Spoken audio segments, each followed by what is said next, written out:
안녕하세요. 평택대에서 사건으로 보는 세계사를 담당하고 있는 조청현이라고 합니다. 벌써 5주 차네요.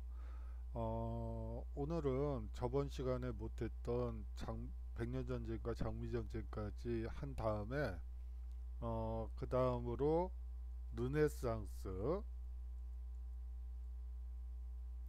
그리고 종교개혁까지 한번 달려보도록 하겠는데, 여기서도 어디서 르네상스까지는 여하튼 끝내는 걸로 하도록 하겠습니다. 자, 백년전쟁과 장미전쟁에 대해서는 저번 시간에 읽어 드린 것 같으니까 일단 넘어가도록 하겠습니다. 자, 저번 시간에 못했던 신분제 의회부터 살펴보도록 하죠. 이 중세 말기에 유럽 각국에 이 신분제 의회가 설치되는데요. 이 신분제 의회는 고위 성직자와 이 고위 성직자는 제1신분이라고 하고요. 귀족은 제2신분이고요. 도시 대표, 이것은 제3신분입니다. 이거는 어디까지나 불란서의 삼부회를 예로 든 건데요. 여하튼 모든 당시의 중세 말기 신분제 의회들은 대부분 이렇게 세 개의 신분으로 나뉘어서 의회가 구성되었다는 것이 중요합니다. 중세 말부터 국왕은 재정적 국비 때문에 봉신 교회 도시에 임시세를 부과했습니다. 그 재정적 군핍이 나타나게 된 근본적인 이유는 이 시기부터 중세 말부터 중한 집권적인 관료제와 상비군을 만드는 과정에서 많은 재정이 필요했죠. 이것을 정상적인 세금으로는 충당이 안 되다 보니까 영지 자체가 극히 적었죠. 국왕의 영지 자체가 적었기 때문에 그것만 가지고는 안 됐기 때문에 봉신, 교회령, 영주령, 교회령, 그리고 도시국가들의 임시세를 부과하려고 했습니다. 그런데 이 귀족과 성직자, 시민 등은 거듭 말하지만 영주령, 그리고 교회령, 그리고 도시국가령을 소유했던 곳에서 국왕의 자의적인 과세에 반대하게 됩니다. 국왕은 과세와 그 밖에 국정에 대한 동의를 얻기 위해 사실상 신분제 의회를 소집할 수밖에 없었죠. 신분제 의회에서 과세안이 통과된다면, 그렇다면 이 임시세를 부과할 수도 있다라는 합의하에서 신분제 의회가 소집되게 됩니다. 이 신분제 의회의 역할은 국왕의 과세에 협조하는 것이었죠. 아울러 이 삼부회가 됐던 국회가 됐던 의회가 됐던 에스파냐의 코르테스가 됐던 이 모임이 그 의회가 소집되고 나면 그 정치적 발언을 할 수 있는 기회가 열리게 되는 것이죠. 각 지역의 대표들이 모여서 자기 지역의 민원을 국왕에게 보고하고 동료 의원들에게 설명하는 의식부터 시작을 하게 됩니다. 그러면서 정치적 발언권이 상당히 높아지죠. 이러한 것들은 결국은 왕권의 견제로 나타나지만, 이게 초기와 중기와 후기에 따라서 약간씩 달라요. 사실상 임시세를 부과하려던 국왕의 길을 꺾었다는 점에서는 왕권의 견제이지만, 이제 국회 협조를 얻어서 세금을 자유자재로 부과되는 하게 되는 그런 시대도 있었어요. 그렇기 때문에 오히려 이 왕권의 확장과 신분제 의회는 상당히 강한 공생관계를 가지고 있다고 볼 수가 있죠. 서로 물고 물리는, 그러면서도 서로 협조하는 그런 관계라고 보시면 될 것 같습니다. 대표적 신분제 의회로는 영국의 의회가 있고요. 불란서의 삼부회가 있습니다. 그리고 에스파냐의 코르테스가 있지요. 자, 유럽 각국은 나라마다 다른 정치 발전 과정을 걷게 됩니다. 먼저 영국부터 한번 살펴보죠. 이 노르만 왕조에 의해 봉건제가 유입되었죠. 도입되었죠. 이 불란서의 노르만디 공이 잉글랜드를 쳐들어가서 노르만 왕조를 세웠다고 앞서 말씀드린 바 있죠. 그렇기 때문에 이 봉건제 역시 다른 나라의 전형적인 봉건제와는 다르게도 왕조 중심의 봉건제였다고 보시면 될 것 같아요. 다른 나라에 비해 강한 왕권이 유지되었습니다. 1215년에 대헌장이 제정되게 됩니다. 이 조낭의 실정, 모든 개혁이나 그런 것의 배경에는 꼭 이 실정이 들어가게 돼 있죠. 프랑스 내 영국령의 상실, 백년 전쟁을 통해서 불란서 내에 가지고 있던 영국령들이 대부분이 빼앗기게 되죠.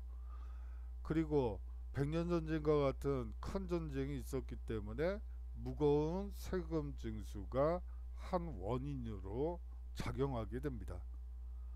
이 대헌장은 원래 봉건 귀족의 특권을 인정한 것에 지나지 않았습니다. 그렇지만 이것을 확대 해석하죠. 어떻게요? 국민의 권익을 옹호하는 것으로 확대 해석하게 됩니다.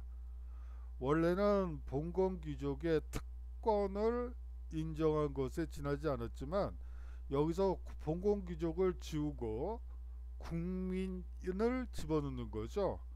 국민의 특권을 인정한 그러한 개혁 헌법이다. 이렇게 사람들이 생각하게 되는 것입니다.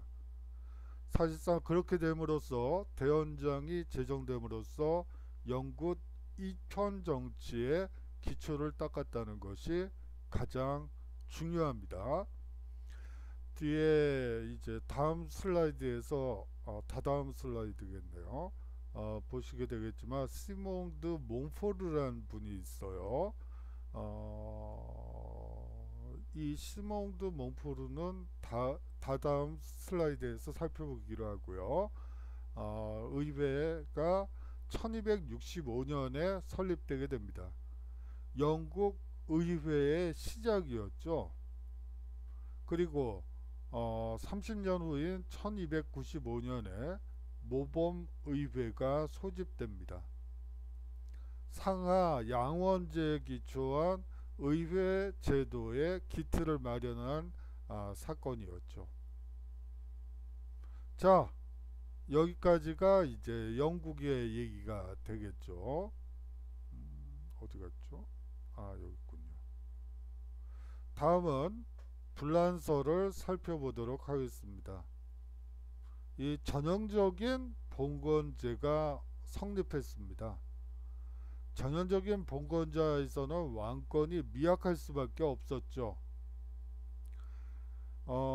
저번 시간에도 말씀드렸다시피 여기 불란서가 있다고 칩시다. 뭐 본인들이 육각형이라니까 육각형이라고 그리고요. 육각형이 아닌가요? 여하튼 국왕이 차지한 영토는 한 요 정도 돼요. 뭐 물론 이 일드 프랑스라는 지역인데 여기 안에도 뭐 여러 가지 영주령 그리고 교회령 등이 분산되어 있죠. 그렇기 때문에 실질적으로 왕권이 미치는 지역 자체가 불란서 전 국토에서 차지하는 비중이 극히 적어요. 앞서 얘기했던 노르망디 공은 한 이 정도의 영토를 가지고 있어요. 구간보다도 훨씬 더 영지도 넓고 또 인구수도 많고 어, 소위 말하는 알짜배기 땅은 노르만디 공국이 다 차지했다고 보시면 될 것 같습니다. 이 정도로 왕권이 미약하죠. 이 지역은 또 다른 대귀족의 영토가 되는 거고요.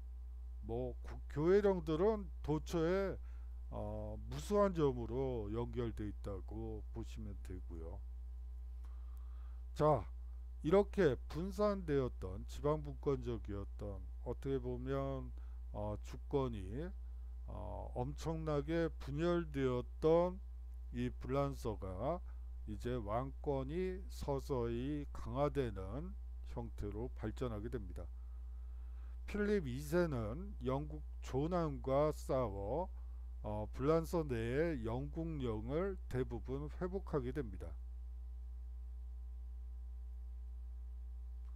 이 어디까지나 영국을 쳐들어가서 영국 땅을 얻은 게 아니고 불란서 내에 있던 영국령을 회복했다는 것이죠.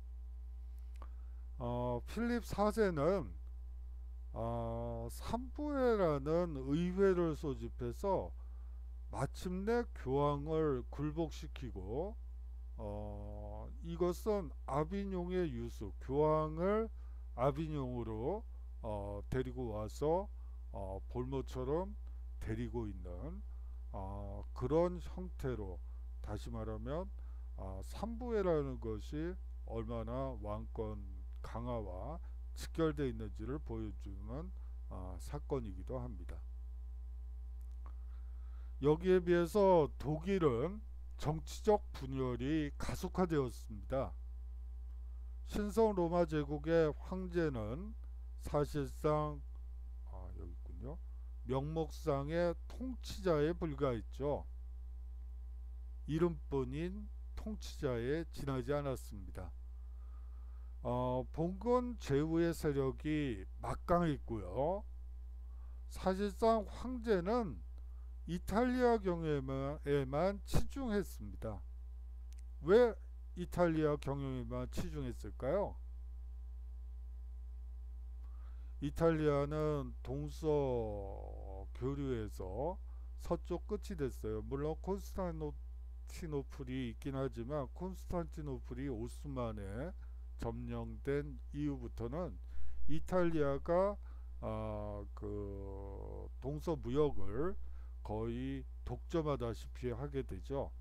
이러는 와중에서 황제는 세금이 잘 거치는 이탈리아에만, 북부지방, 이탈리아의 중부지방은 여러 도시국가들이 있죠. 물론 북부에도 여러 막강한 도시국가들이 있긴 하지만 그들을 경영하면서 돈 버는 재미에 실질적으로 자신의 영지인 독일에 대해서는 별로 관심이 없었죠. 13세기에는 황금 문서가 만들어집니다. 왜 황금일까요? 황금 문서? 이 당시에 처음으로 황금으로 만든 국세가 만들어져서 그 처음으로 도장을 찍은 것이 이 황금 문서의 시작이에요. 그래서 황금 문서라고 불리는 것입니다. 여하튼 황금 문서가 만들어져 유력 제후들이 황제를 선출하게 됩니다. 아주 중요해요. 황제가 스스로 후계자를 정하는 것이 아니고 선제후들이 황제를 뽑는 거죠. 그렇게 규정된 황금 문서는 1356년에 작성된 것입니다.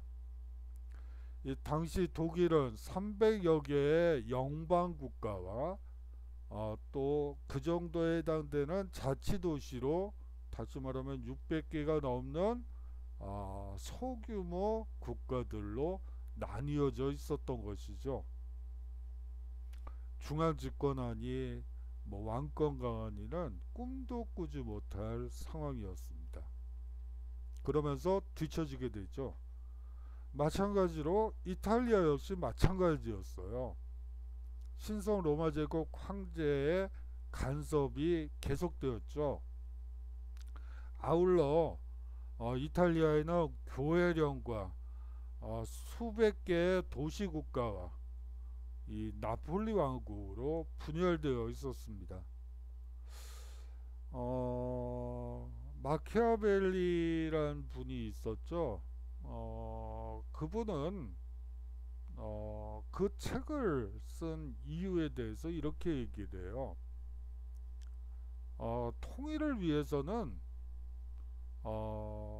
통일만 된다면, 이탈리아가 통일만 된다면 이 어떠한 뭐 황제 그 국왕이 뭐 강계를 부리던 뭘 하던 통일만 이룰 수 있다면 아무 상관이 없다. 자, 봐라. 이탈리아가 분열돼 있으니까 신성 로마 제국으로부터 침입을 당하고 뭐 불란서도 이탈리아에서 전쟁을 하질 않나. 왜 우리는 전쟁터밖에 될 수 없느냐 라고 선언하면서 책을 쓰게 되죠. 뭐 그거는 르네상스 시기에 배우게 될 테니까 책 제목은 굳이 여기서 얘기하지는 않겠어요. 에스파냐가 이 시기에 등장하죠. 아주 강국이 돼요. 이 재정부 운동이 전개됐죠. 거의 500년간의 역사라고 볼 수가 있는데요. 이베리아 반도에 사실은 피레네 산맥 근처 빼놓고는 대부분 이슬람 왕조가 자리를 잡고 있었죠. 그 이슬람 왕조를 내쫓는 운동이 재정부 운동이라고 여러분들이 생각하시면 돼요. 다시 말하면 독립전쟁이라고 뭐 보려면 볼 수도 있고 뭐 여러 가지로 볼 수 있지만, 여하튼 재정부 운동이 있었다, 이베리아 반도에는. 그리고 이베리아 반도의 크리스토교도들이 이슬람 세력을 축출하고 이제 대부분의 영토를 회복하게 됩니다. 그러면서 카스티아, 아라곤 등 강력한 크리스트교 국가들이 수립하게 되죠.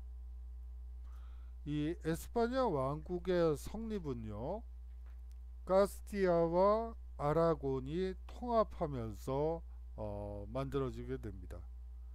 이 통합된 힘을 바탕으로 이슬람의 마지막 근거지인 그라나다를 함락하게 되죠. 이것이 1492년에 이릅니다. 자, 여기서 이제 중요한 것은 사실 그래요.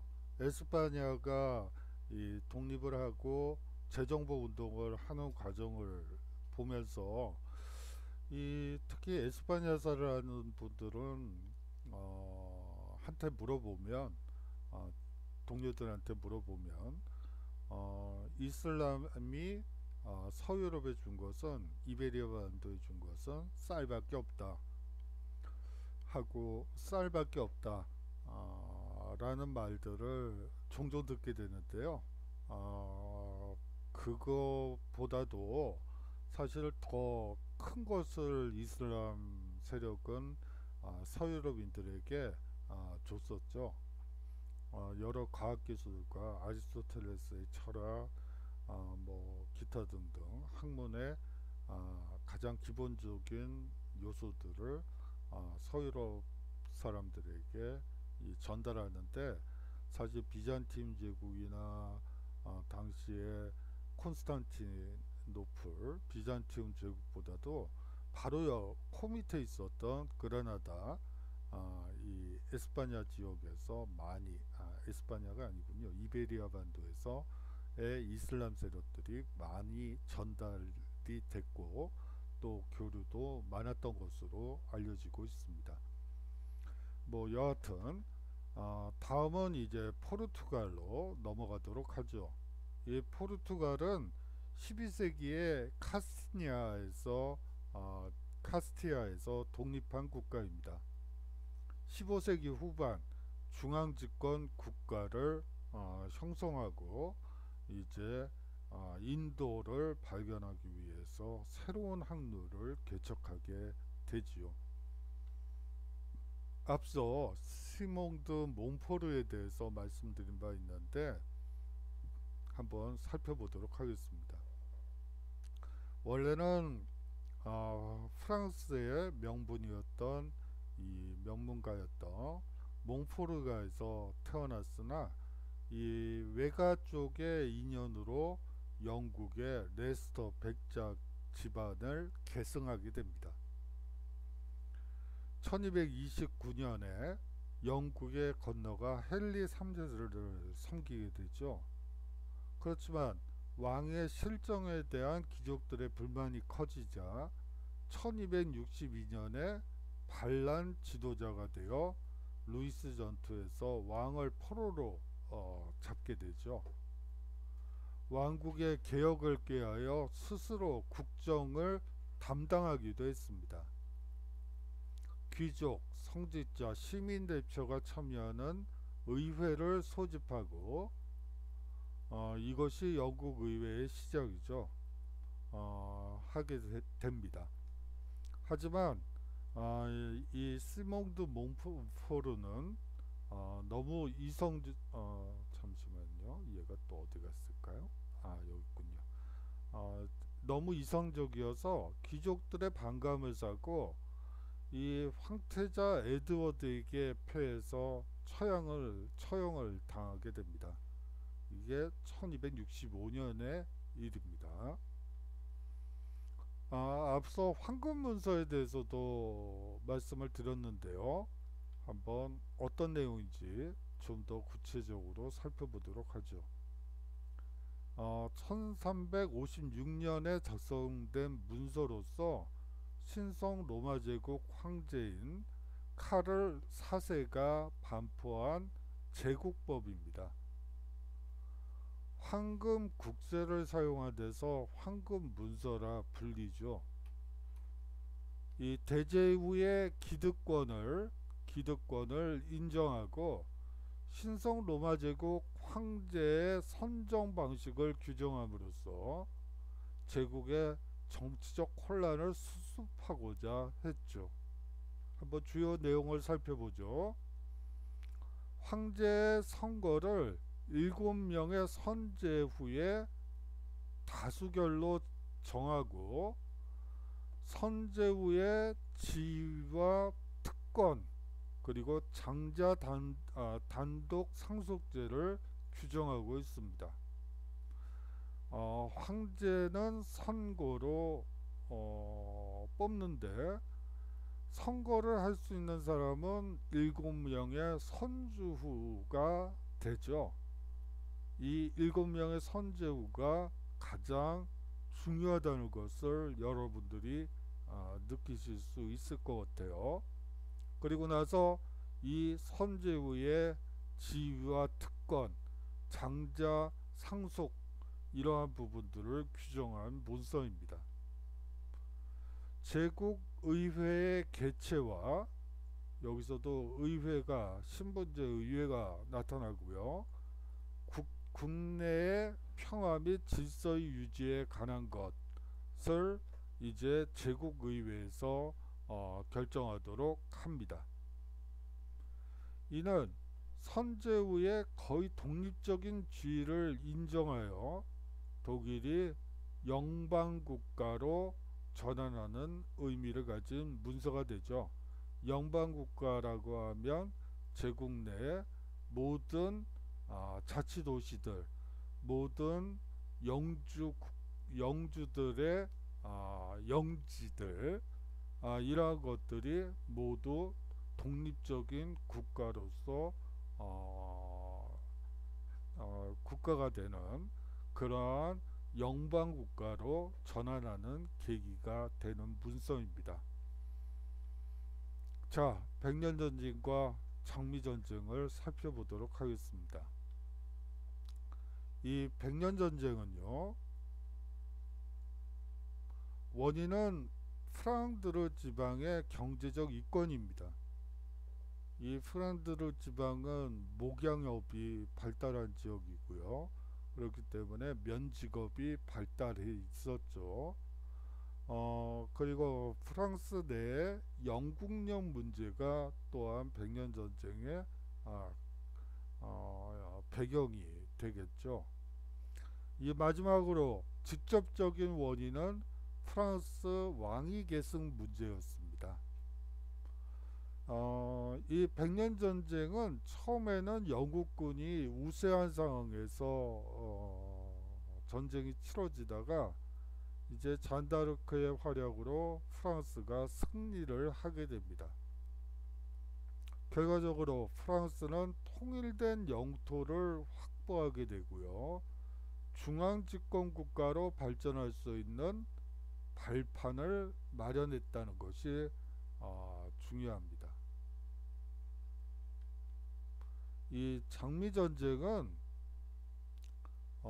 랭카스터가와 요크가의 왕위 계승 싸움에서 벌어진 전쟁입니다. 랭카스터가는 홍장미, 그리고 요크가는 백장미가 이제 상징이에요.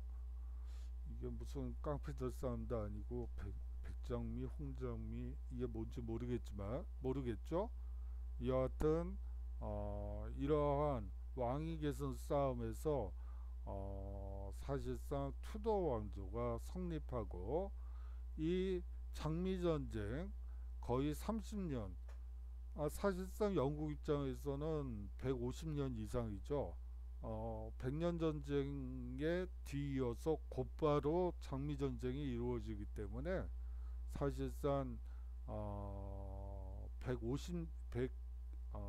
2, 30년 동안 계속된 전쟁으로 인해서 봉건 제후 세력이 많이 죽게 되고 또 그 세력이 약화됐던 것이죠. 봉건 제후가 세력이 약화되면서 사실상 중앙집권 체제의 토대가 확립되었다는 게 이 백년전쟁과 장미전쟁의 의의가 되겠습니다. 자, 과제를 내드려야 되겠어요. 사실 여러분들께 주가고사 대체 리포트를 말씀을 드렸었는데, 뭐 많은 과제를 요번 시간에 내는 것보다는 이 요 문제만 과제로 내도록 하죠. 백년전쟁과 장미전쟁이 봉건제에 기초한 서구 세계를 근대국가로 나아가게 만든 분수령이 된 원인은 무엇인지 여러분들이 한번 약간 정리해서 제출해 주시면 되겠습니다. 참고로 리포트는 느낀 점 위주로 써주시면 될 것 같아요. 뭐 요약을 하실 필요는 없고요. 그리고 다른 자료들을 여러분들이 활용해서 쓰시는 분들이 있더라고요. 한번 여러분들이 생각을 하라는 뜻이지 남의 거를 베끼라는 뜻은 아니거든요. 리포트라는 건 여러분들이 한번 자신의 생각을 정리하고 그것을 한번 글로 써보고 평가를 받아보는 과정이라고 여러분들이 생각하시고 글을 써주셨으면 하는 바람이 있어요.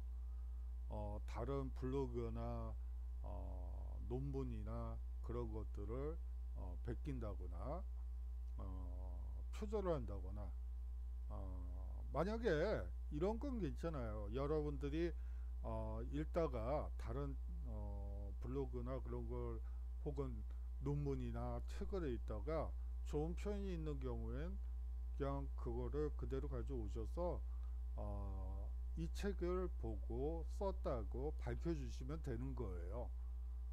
그런 거는 괜찮습니다. 하지만 그걸 마치 자기의 의견인 양 글을 쓰는 것은 그거는 좋지 않기 때문에 그거는 경우에 따라서는 감옥에도 갈 수 있는 아니 뭐 감옥까지요 가겠어요. 아니, 그런 건 아니지만 여하튼 그런 것들은 안 되고요. 그거 부분은 제가 예민하게 체크하도록 하겠습니다. 본인들의 생각을 잘 정리해서 그냥 내주시면 되는 거예요. 자, 그러면 잠시만요. 여기 있구나. 자, 근대의 여명이라고 할 수 있는 르네상스를 살펴보도록 하겠습니다. 이 르네상스라는 말은 불어로 프랑스어로 부활과 재생이라는 뜻으로 재생이라는 뜻이죠. 14, 16세기에 걸쳐 그리스 로마의 고전 문화를 바탕으로 일어난 새로운 문화 운동으로서 자리매김됩니다. 이 사람들 르네상스인들의 가장 큰 모토는 인간과 자연을 재발견해 보자는 운동이었죠. 근본 정신은 인본주의, 휴머니즘입니다. 새로운 인간관과 자연관이 이를 바탕으로 해서 탄생하게 되죠. 모든 것을 인간을 중심으로 생각하려고 합니다. 교회 제도나 신앙생활의 제약을 넘어 인간의 개성과 능력을 강조하게 되죠. 개성과 능력을 강조하게 됩니다. 인간의 전체적 발전을 도모하는 운동이라고 볼 수가 있겠죠. 그렇다면 중세에는 뭐를 강조했었죠? 신이었죠. 이제 인간으로 사람들의 시선이 옮겨진 것이라고 생각하시면 돼요. 모든 학문이 신에 대한 것이었다면 이제 모든 학문이 바라보는 것은 인간이 되었다고 생각하시면 됩니다. 원래 이 르네상스는 북이탈리아에서 시작됐죠. 그리고 나서 유럽 전체로 확산되게 됩니다.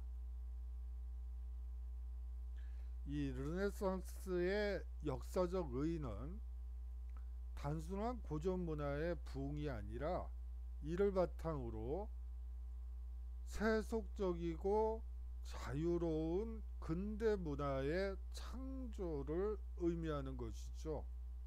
세속적이고 자유로운 근대 문화의 창조, 태동을 의미합니다. 다시 말하면 한마디로 하자면 근대의식이 성장하기 시작했다는 것이죠.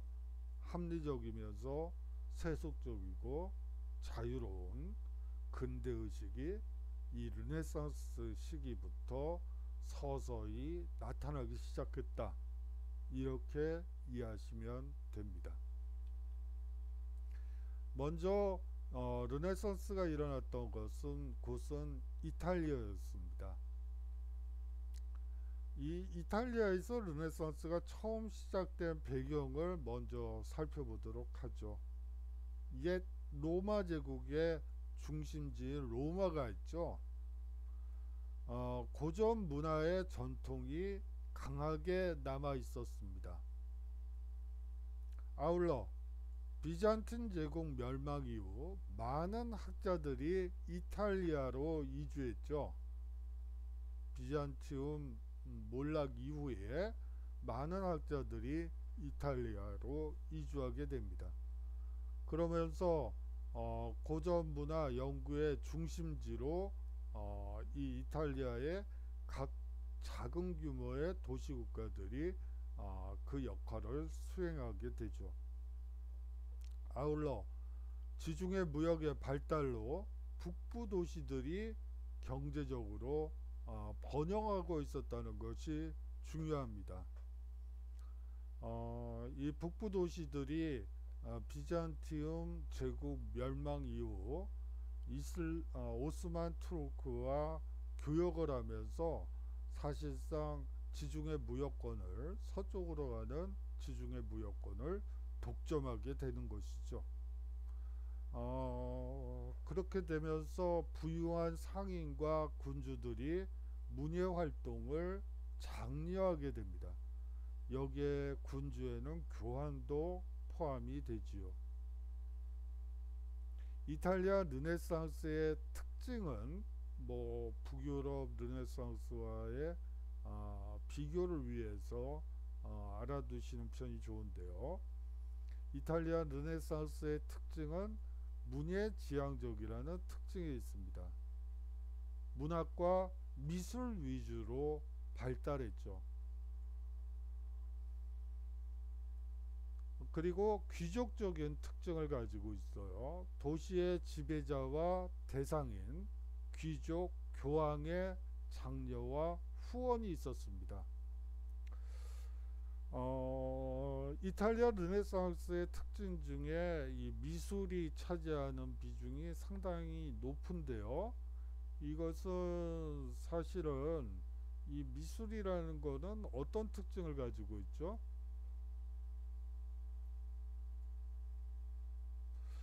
이런 거죠. 사진이 없죠. 그 시대에 사진기가 있을 턱이 없죠. 그러면 군주 혹은 도시국가, 시장들 이런 사람들이 본인들의 초상화를 남기고 싶잖아요. 그러면 어떻게 하는 거죠? 미술가들을 초대해서 그림을 좀 그려달라고 얘기를 하는 거예요. 이제 또 대귀족의 식솔들이 있잖아요. 자식들부터 시작해서 친인척 그리고 식솔들이 있습니다. 가족 사진을 그린다든지 이렇게 해서 자신의 얼굴을 후손들에게 남기려고 하는 것이죠. 이것은 상당히 세속적인 욕망이기도 하지만 여하튼 그러한 것들이 르네상스에서 미술이 강조되었던 이유 중에 하나입니다. 자, 문학과 미술의 새로운 경향이 나타나게 되죠. 문학을 먼저 살펴보도록 하겠습니다. 이 페트라르카라는 분이 있어요. 이분은 최초의 인문학자이자 최초의 근대인이라는 이야기를 많이 듣고 있는 문필가예요. 왜 그럴까요? 바로 인간의 감정을 솔직하게 표현했기 때문이죠. 인간의 감정이 굴곡이 여러 겹이 있죠. 그것을 하나하나 표현해 냈던 서정 시인이기도 합니다. 그리고 라틴 문학 연구자로서도 상당히 중요한 분이에요. 그렇기 때문에 최초의 인문학자, 최초의 근대인 이런 수식어가 붙는 거라고 여러분들이 생각하시면 됩니다. 다음은 보카치오가 있죠. 이 데카메론이라는 책은 근대 소설의 효시로 알려져 있습니다. 사회의 타락상과 인간의 위선을 아주 제대로 풍자해냈죠. 자, 이렇게 됐고요. 미술은 고전 미술을 모범으로 인간의 아름다움을 있는 그대로 표현했다는 것이 중요해요. 있는 그대로, 뭐 다른 것보다도 있는 그대로 인간의 아름다움을 꾸미거나 장식적인 요소를 넣는 게 아니고 있는 그대로 표현했다는 거. 대표적으로는 레오나르도 다빈치의 모나리자와 최후의 만찬. 제가 뭐 물론 사진을 가지고 여기다가 보여드리면서 할 수도 있겠지만 뭐 저작권 문제도 있고요. 그냥 여러분들이 한번 찍으시면 다 나오는 것들이기 때문에 뭐 굳이 안 가지고 왔어요. 가져올 수도 없지만 여하튼 미켈란젤로라는 분이 있죠. 최후의 심판, 천지창조, 다비드상이 유명합니다. 라파엘로는 성모상과 아테네 학당을 그리죠. 자, 그런데 여기 이탈리아 르네상스 미술에 한 가지 특징이 있어요. 최후의 만찬, 최후의 심판, 천지창조, 성모상. 이거는 사실상 르네상스, 이탈리아 르네상스의 후원자 중에 가장 많은 후원금을 냈던 사람이 교황이기 때문에 이런 현상이 벌어지는 거예요. 자, 다음으로 르네상스 건축 양식을 살펴보도록 하겠습니다. 그리스의 열주와 로마의 아치 또는 돔을 절충한 형식의 건축물들이 바로 르네상스 건축 양식의 특징이죠. 가장 대표적인 작품으로는 성 베드로 성당이 있습니다. 참, 여기서 이제 한 가지 말씀을 못 드린 부분이 있는데요. 이 르네상스는 세속적이라고 말씀을 드렸어요. 이 세속적이라는 말은 사실은 여기에는 안 나와 있지만 이 고전학자들이 대부분 이 당시는 각 도시국가들이 그 패권을 장악하기 위해서 인재들을 뽑던 시기예요. 어떻게 보면 이 당시에 이탈리아는 중국의 춘추 전국시대와 같다. 부국강변 정책을 펴기 위해서 인재들을 등용하듯이 이 시기에도 마찬가지로 인재들을 많이 뽑던 시기죠. 그런데 이 당시에 그 뭐죠? 공무원 임용 시험은 대부분 인문학을 봤어요. 여기에 나와 있던 그리고 이 페트라르카, 뭐 레오나르도 다빈치, 미칸젤로 뭐 이런 사람들이 특히 이 페트라르카, 보카치오 이런 분들은 강의도 아주 잘했던 분들로 알고 있어요.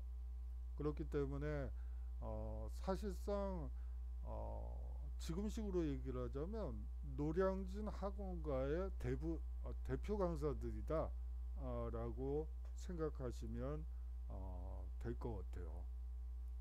그 정도로 출세를 위해서 노력을 했고 그러한 출세를 위한 한 도구로서 학문, 다시 말하면 인문학이 시험 과목이었기 때문에 인문학을 공부하게 되고 그런 현상이 이 이탈리아 르네상스 시기에 보이는 특징 중에 하나입니다. 자, 이탈리아 르네상스를 얘기를 하면서 마키아벨리를 얘기하지 않을 수 없겠죠. 마키아벨리는 통일을 위해서 아까도 말씀드렸다시피 이탈리아는 수백 개의 공국과 도시국가와 심지어는 교황령까지 있는 그런 분열된 사회였죠.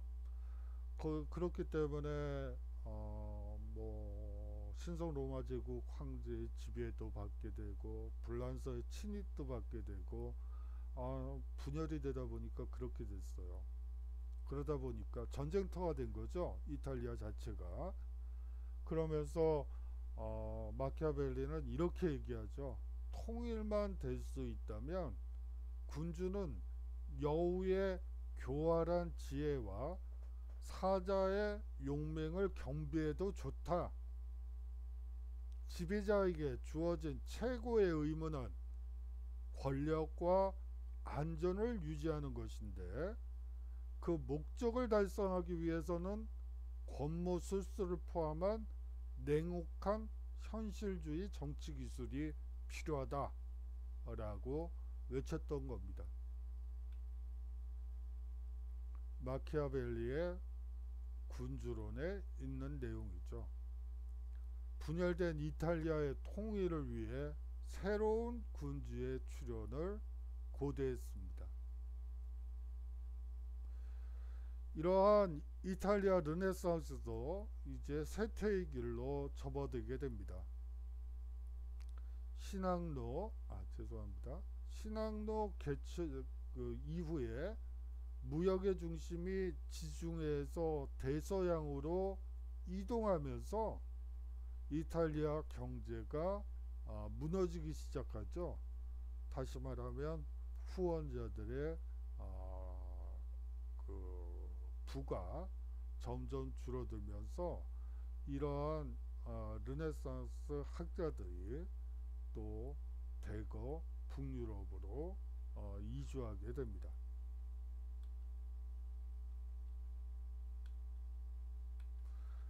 자, 그러면서 북유럽 르네상스가 나타나게 되죠.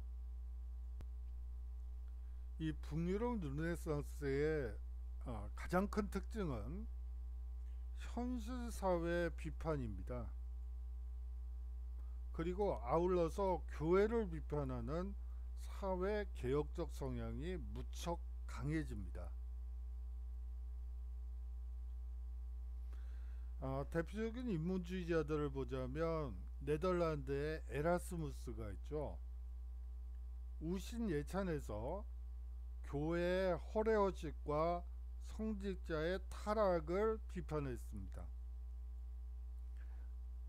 영국의 토머스 모어는 유토피아에서 부조리한 영국 사회를 비판하며 이상적 사회를 묘사했죠. 토마스 모어는 이렇게 얘기하죠. 이크로저 운동을 보면서 양이란 것은 참으로 순한 동물로 알았었는데 인간을 잡아먹더라. 다시 말하면 그 영국의 소규모 자작농들이 몰락하는 과정을 보면서 그 부조리함을 비판한 것이라고 볼 수가 있습니다. 자, 북유럽 르네상스의 가장 큰 특징 중에 하나는 바로 이거예요. 이게 가장 별이 안 그려지네요. 별 모양 맞나요? 국민문학의 발달입니다.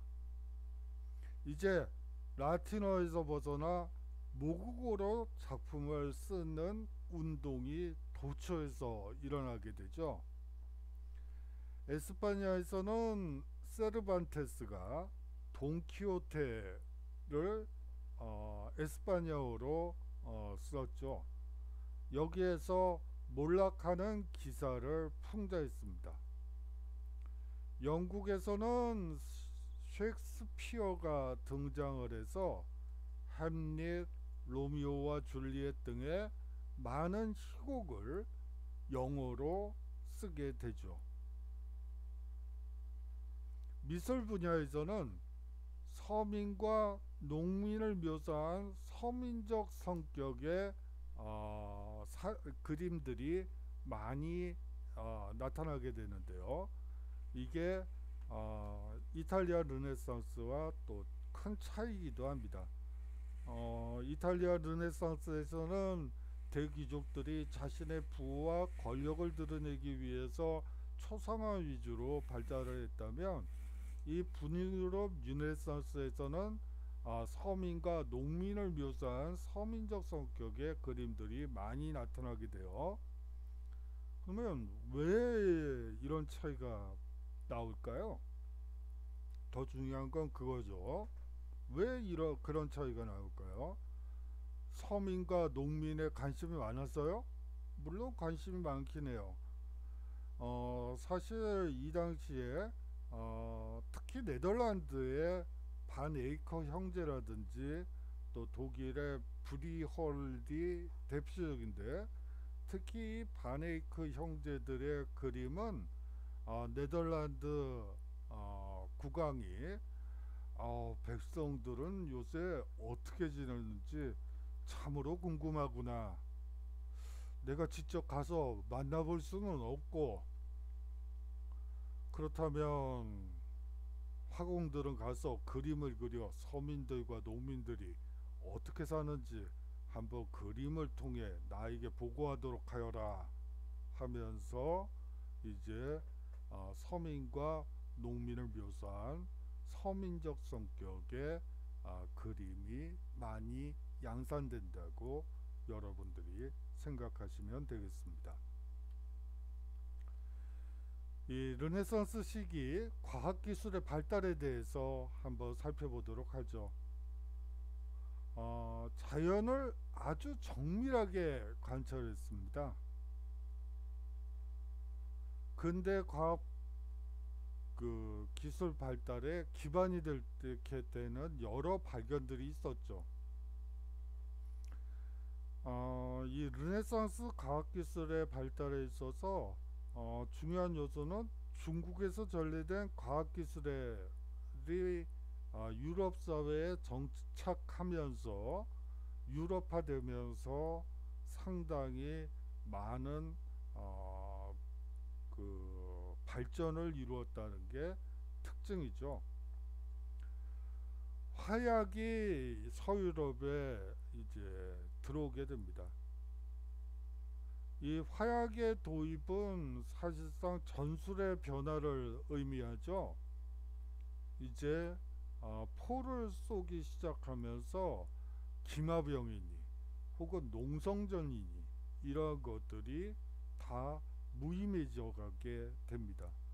그러면서 봉건기사의 몰락을 재촉하게 되고 이제 상비군이 등장하는 계기가 되는 것이죠. 이 화약 하나가 중세 봉건사회를 서서히 무너뜨리고 있다는 것을 여러분들이 느끼시면 됩니다. 자, 다음으로 나침반이 있습니다. 중국에서 전래된 원거리 항해가 가능해졌죠. 이것은 신항로 개척을 가능하게 만들어줬습니다. 다시 말하면 유럽 세계의 팽창에 기여하게 된 것이죠. 다음 마지막으로 활판 인쇄술이 중국에서 들어오게 됩니다. 구텐베르크에 의해서 새로운 지식과 사상 보급을 촉진하게 됩니다. 새로운 지식과 사상 보급, 그리고 르네상스와 종교개혁의 확산에 이바지하게 되죠. 거듭 말씀드리지만 이 당시에 문맹률은 상당히 높았어요. 그렇기 때문에 이것을 직접적으로 새로운 지식과 사상은 직접적으로 읽어낼 수 있는 인원은 적었지만 그것을 말과 또 시와 또 희곡으로 전파시키는 과정에서 활판 인쇄술이 상당히 많은 영향을 미쳤음은 부정할 수 없을 것 같습니다.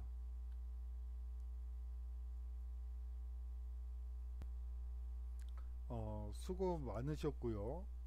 다음 강의에서 또 만나 뵙도록 하겠는데요. 어, 그 중간고사 아까도 뭐 과제 설명하면서 말씀드렸다시피 과제는 앞서 중간에 얘기를 했으니까 그거는 생략하고 중간고사 대체 리포트만큼은 여러분들이 인용하시는 부분은 인용이라고 명확히 써주시고 뭐 자신의 생각인 경우에는 뭐 상관없고요. 인용인지 아니면 자신의 생각인지를 뭐 자신의 생각 이렇게 쓰실 필요는 없고요.